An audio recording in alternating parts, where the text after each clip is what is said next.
Bonjour mesdames, bonjour messieurs, je profite de ce moment pour rendre gloire à Dieu. Je suis encore là, je suis présent pour partager un peu une pensée de Dieu avec tout un chacun.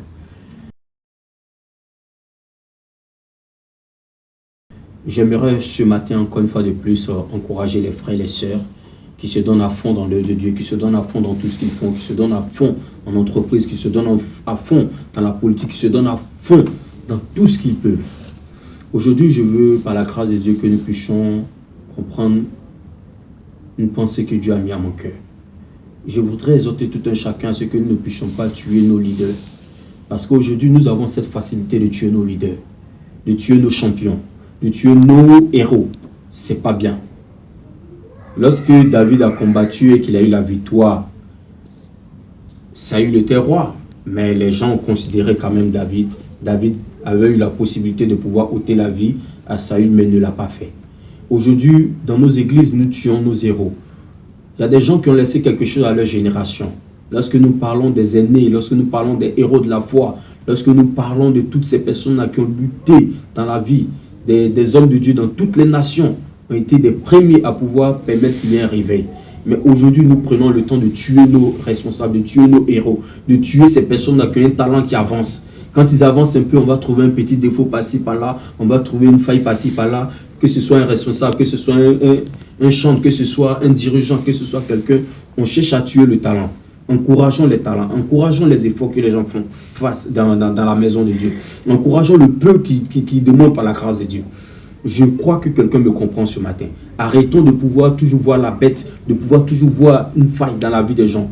Des hommes de Dieu sont là aujourd'hui. On peut voir leurs défauts, mais on ne prend pas le temps de prier pour leur vie. Or, Paul pouvait dire, priez pour moi. Aujourd'hui, au lieu de chercher des failles, des défauts dans la vie des gens, prenons le temps de pouvoir prier pour ces hommes-là. Prenons le temps de prier pour nos responsables, prier pour nos leaders, prier pour nos pasteurs, prier pour ces personnes-là qui sont au-dessus de nous, même qui sont même au bas niveau que nous. Ce sont des champions. Et tout un champion, tout leader a besoin d'un soutien. Et c'est ton soutien qui peut bénir quelqu'un. Même un conseil dit, ah ça va aller, courage, ça fait du bien. Mais c'est rare aujourd'hui de nos jours. Lorsque ça ne va pas, on pointe toujours du doigt. On voit le péché dans la vie de la personne. Au point qu'on tue des champions, on tue des leaders que nous avons. Et plusieurs leaders ont lutté. Aujourd'hui, si l'évangile est arrivé à ce niveau, c'est parce que des personnes ont tenu. Mais regardez ce que nous, aujourd'hui, on va laisser à notre génération derrière nous. Si ce n'est que détruire nos leaders, détruire nos champions, détruire ces personnes-là qui avancent. On va toujours chercher à voir qu'est-ce qu'ils ont fait, comment était son passé, comment était sa vie. Non, il a prêché telle prédication qui n'est pas bien, donc automatiquement il est du diable.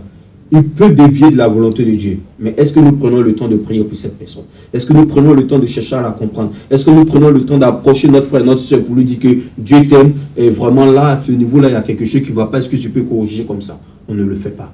Mais on cherche toujours à tuer. Tuer n'est pas la solution. Parce que plus que tu tues l'autre, toi tu vas rester seul et tu vas faire quoi? Tu ne pourras rien faire. Caïn et Abel, lorsque l'autre a tué son frère, qu'est-ce qui est devenu de leur vie? C'est pour dire qu'aujourd'hui, on doit avoir une conscience, l'amour de Dieu. On doit comprendre que Dieu nous aime, Dieu a donné sa vie, s'est sacrifié en apportant Christ. Donc nous aussi, nous pouvons aider nos frères, aider nos soeurs en démontrant de l'amour vrai et sincère. Je crois que quelqu'un m'a compris. Ne décourage pas ton frère, ne détruis pas le talent qui est dans la vie de ta soeur, ne détruis pas le talent qui est dans la vie de ton responsable, ne détruis pas le talent qui est dans la vie de ton pasteur. Il y a un potentiel en lui, il y a un potentiel en toi. Je crois que Dieu a mis un potentiel en chacun de nous et tu peux encourager quelqu'un, tu peux fortifier quelqu'un.